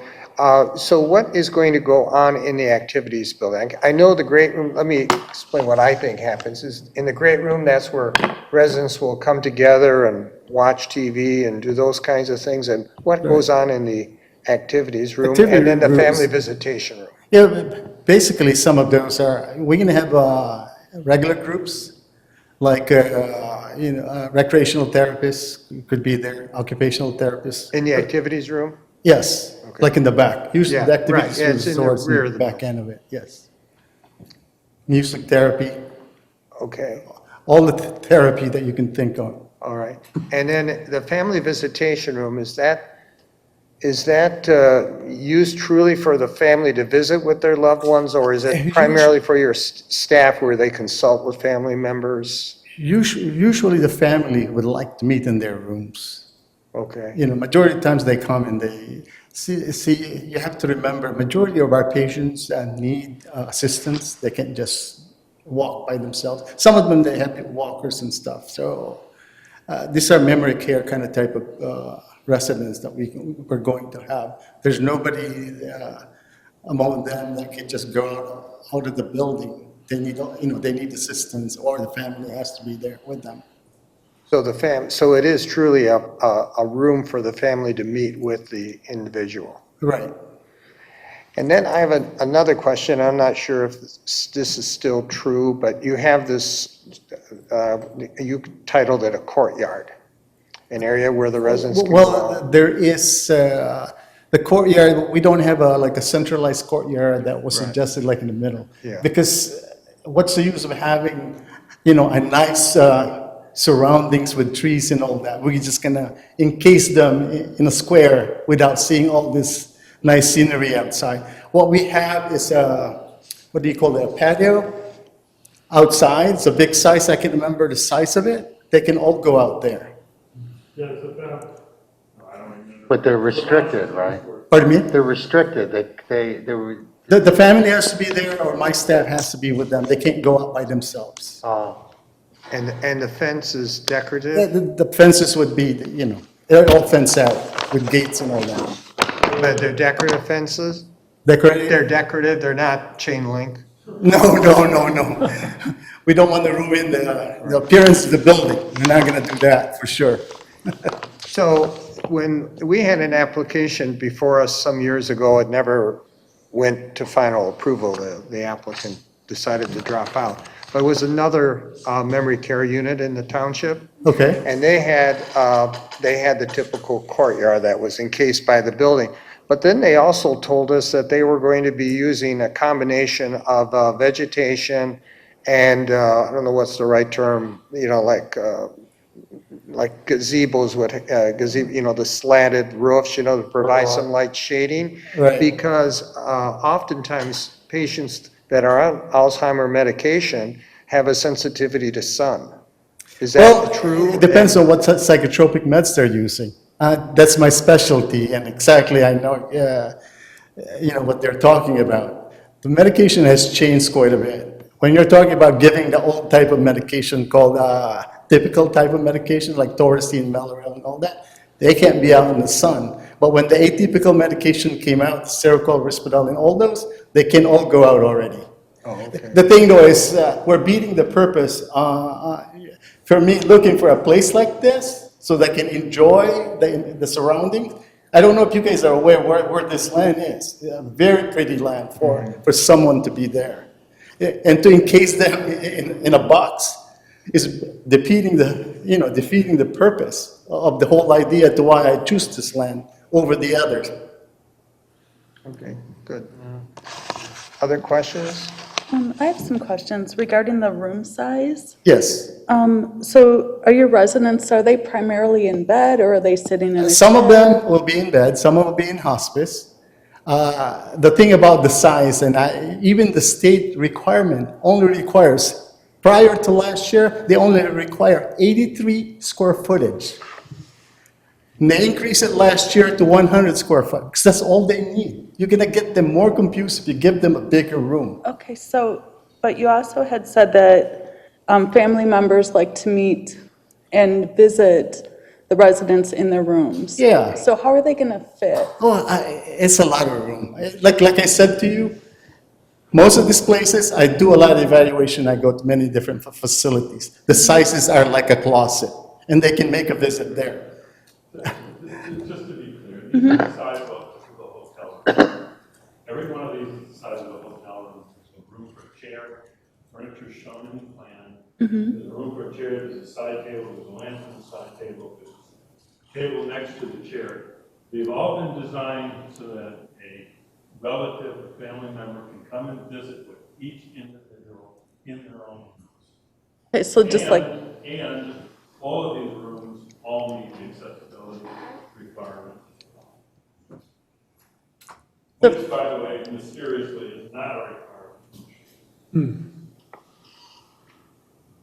this looks kind of tight if, say, two people came to visit or there was a nurse in there as well. You know, I still have an existing facility in Livonia. And the size of the rooms are not this big, and they have plenty. Sometimes they can fit 3 or 4 people in that room. I wish I was showing you some picture how big they are, and they're not even the size of their rooms. I wish you can see it. During, we have our opening night. You can come over. I'll invite you over to see how big space we have. So I've been doing this for many, many years, over 36 years. So what is the size of the rooms at your other facility? The largest size I have there is 220. Okay. And it's been licensed for the last 8 years. And this is going to be a licensed place too. Yeah, and I asked this question, I know when you were here before. So there's, in the single resident Yes. room, there's only one chair. It's just, we can have more chairs there if you wanted to. We'll have foldable chairs that we can, but because you don't want a lot of clutter, a lot more furniture in the room with memory care patients. You don't want a lot of them. You want to be bare open so that they don't fall, they don't stumble. Some of them would be using walkers and stuff. So you really want to just, to give them as much space in terms of not a lot of furnitures. Are most of your patients ambulatory in the sense that they can free walk or are using walkers? Or are they primarily in wheelchairs? With walkers and assistants. Any wheelchairs? Some wheelchairs. And, basically, Mike, follow all the codes regarding the use of wheelchair. So Laura, based on what you've heard today, when I asked the question about the public spaces, is that a determination for the commission to decide if this meets the township ordinance? Yes, the ordinance is written to have these minimums for independent and assisted living facilities, and there's a difference if they're gonna have the shared communal spaces as well, which is what is being proposed since it is a memory care. I think the original proposal did not include the room at the south end of the building, the activities room. That was an additional space that was created by the applicant in order to provide some more of the communal areas. The outside courtyard, bless you, Bob. Thank you. Is just over 1,200 square feet. How many square feet? 1,200 square feet, the outdoor spaces. Was the outdoor courtyard included in the calculation? No, it's not. It's not, since it's seasonal use.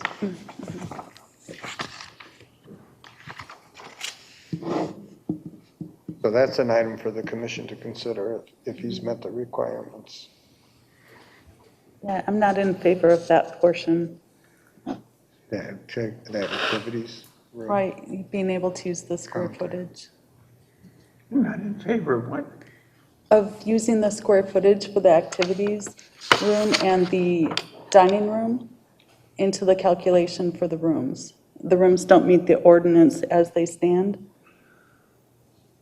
We were here a year and a half ago, they said, if you do this, we will agree to this.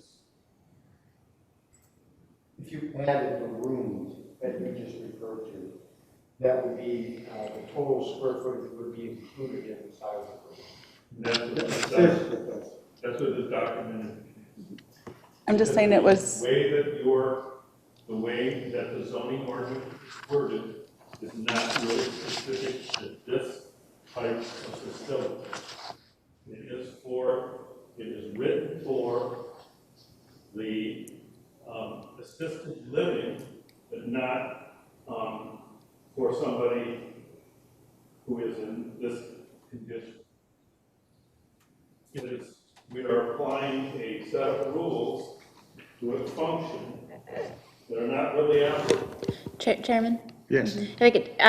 We've had several complaints that if someone is speaking in the audience, they really need to come up and use the podium because it's not, Yeah, folks at home can't hear. okay. We've been getting complaints.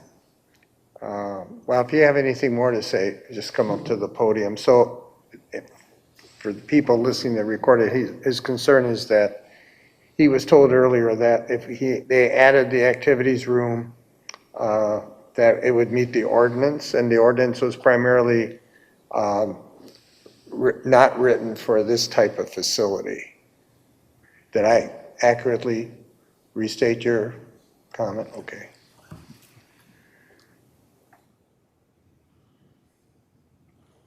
Mr. Chair,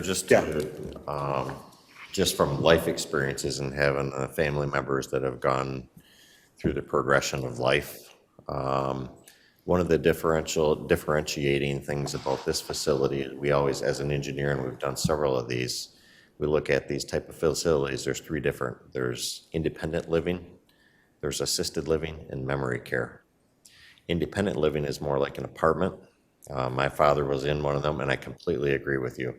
When somebody's that lives in one of those, it's a bigger facility. It's got its own bathroom, a little kitchenette, maybe a refrigerator. This is not that type of facility. This is a facility where our folks need some help on day to day. Frankly, being part of a communal, having a shared living room, having a shared dining room. I watched my own father. He loved to sing. They had get-togethers in the dining room, and it was the best thing in the world going to watch him. So that shared communal area, in my opinion, as a layman, is way more important than when they go back to their room and go to sleep at night.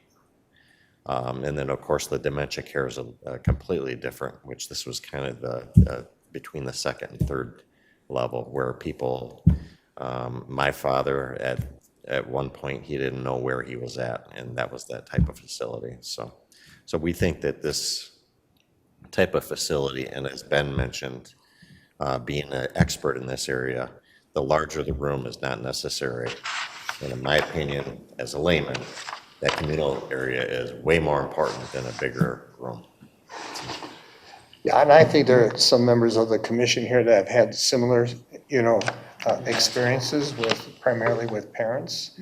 And I've had that as well. And I know my mother was in a facility, wasn't really memory care, but the rooms were awful small. But she liked it because she thought she got very good care. And from my observation, I got excellent care there. The facility could have been better, but she was happy, and that was the important thing. And then I just recently lost a close friend of mine that was in a memory care unit. That was out in Bloomfield Hills. So of course, it was a beautiful facility, but they didn't stay in the room very much. It was a very large room with its own private bath and shower. So it depends on what you're really planning on, or how you're planning on caring for those residents. Well, conclusion? I would propose we approve the final site plan for the, Is the motion? yes, Okay. PC 2377, and that specifically that the 2,711 square feet of communal space is adequate to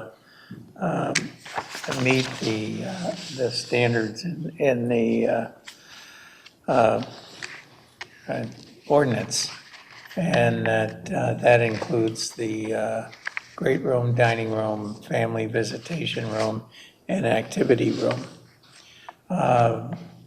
Also that the, as noted in the site plan review, the land combination of the two parcels are required, and that this also applies to phase one only. Okay. Is there Is support? that one motion? I think so. Yeah. Is there a support? Support. Moved by Commissioner Pastel and supported by Commissioner Boyd to grant final site plan approval for application 2377. All in favor signify by saying aye. Aye. Opposed? Motion carries. Opposed? Okay, and one opposition from Commissioner Barberina.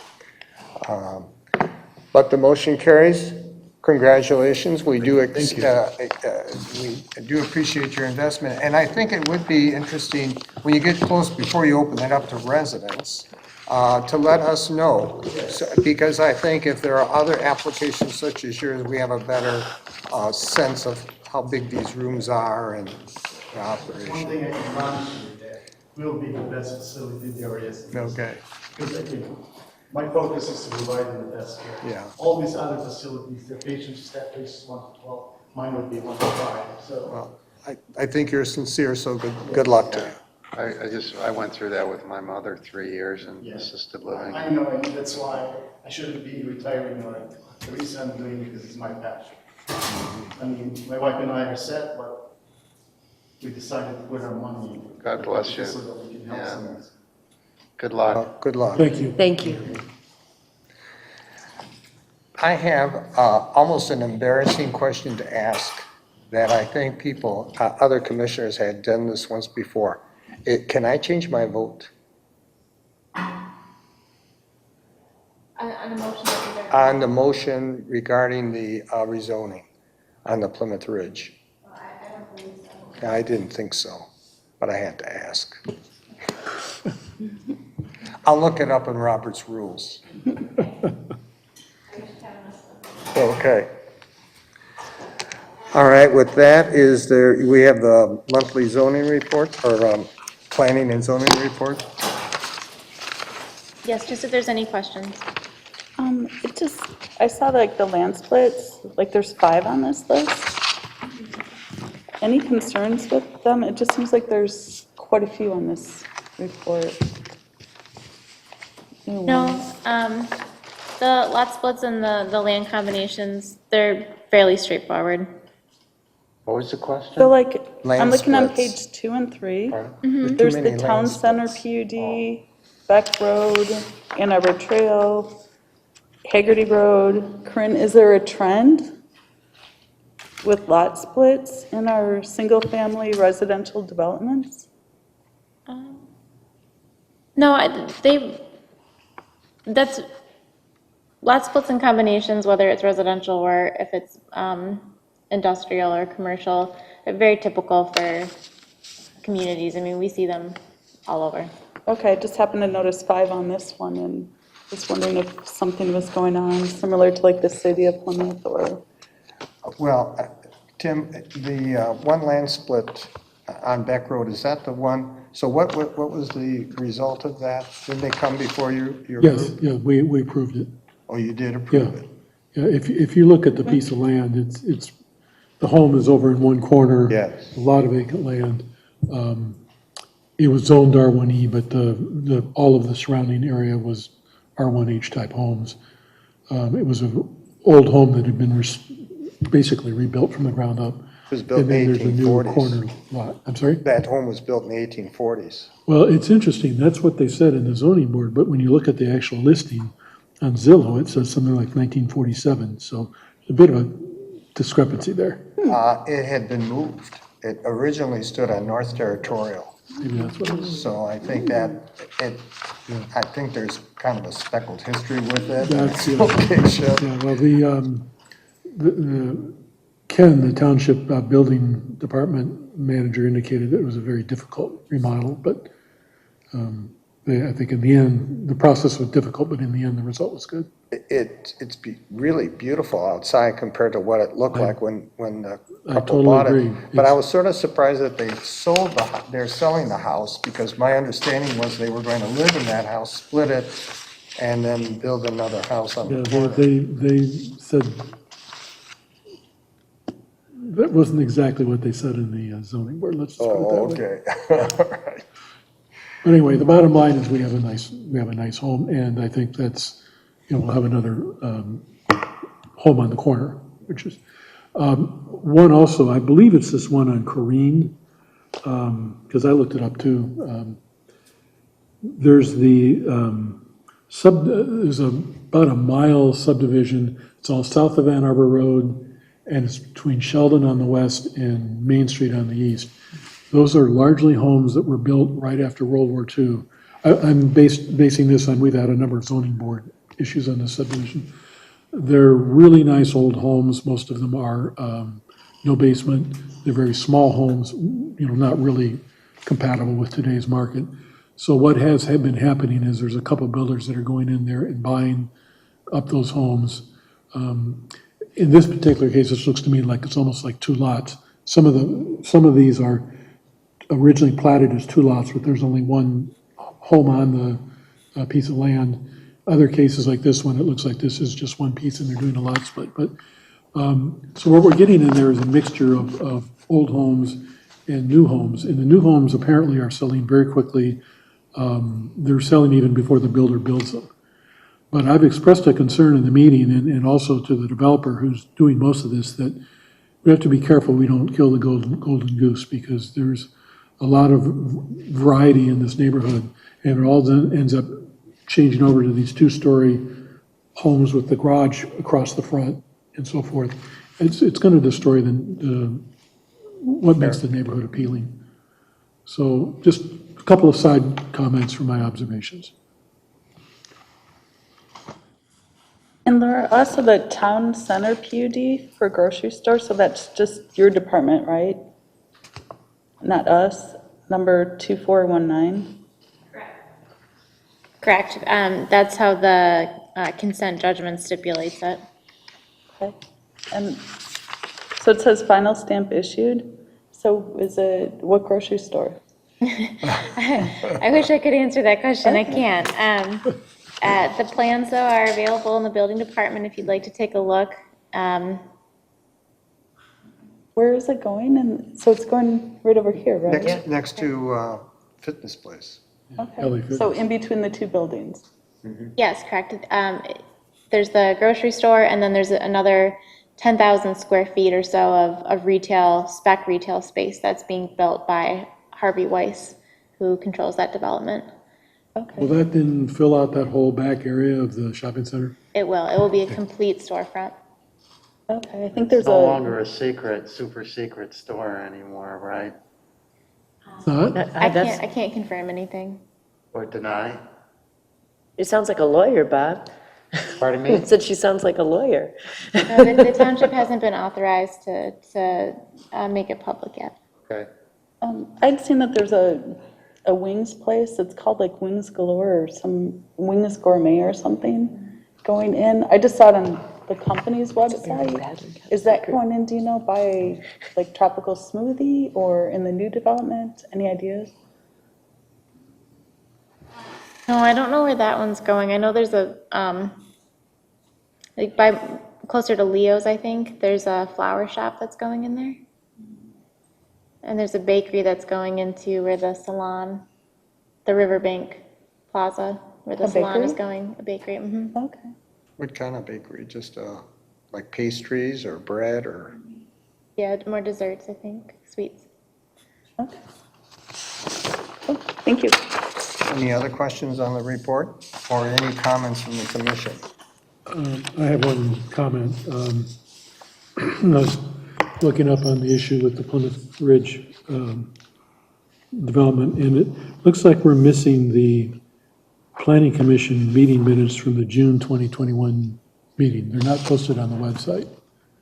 I have no idea why that would be the case, but I would ask that we go back and, What is it that's missing? on the township website, Yeah. it has the meetings, the agenda, the packet, and the meeting minutes.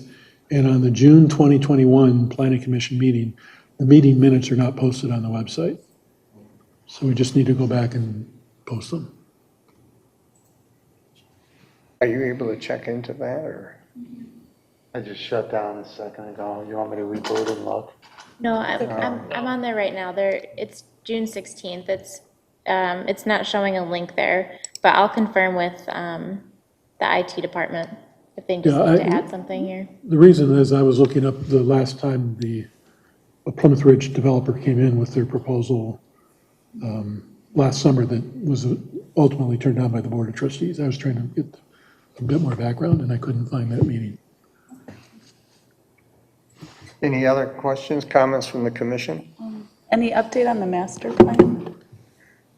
No progress has been made, Okay. so we'll look into it. Or the MSU classes? Yeah. Let me, I think Fanny was checking on that, maybe. she was, Did you let her know? Oh, okay. I'll make a note and I'll look into that for the end of the week. Okay, thank you. That's all. And I also had a question about the joint meeting with the Board of Trustees. Is that still kind of on the to-do list or not?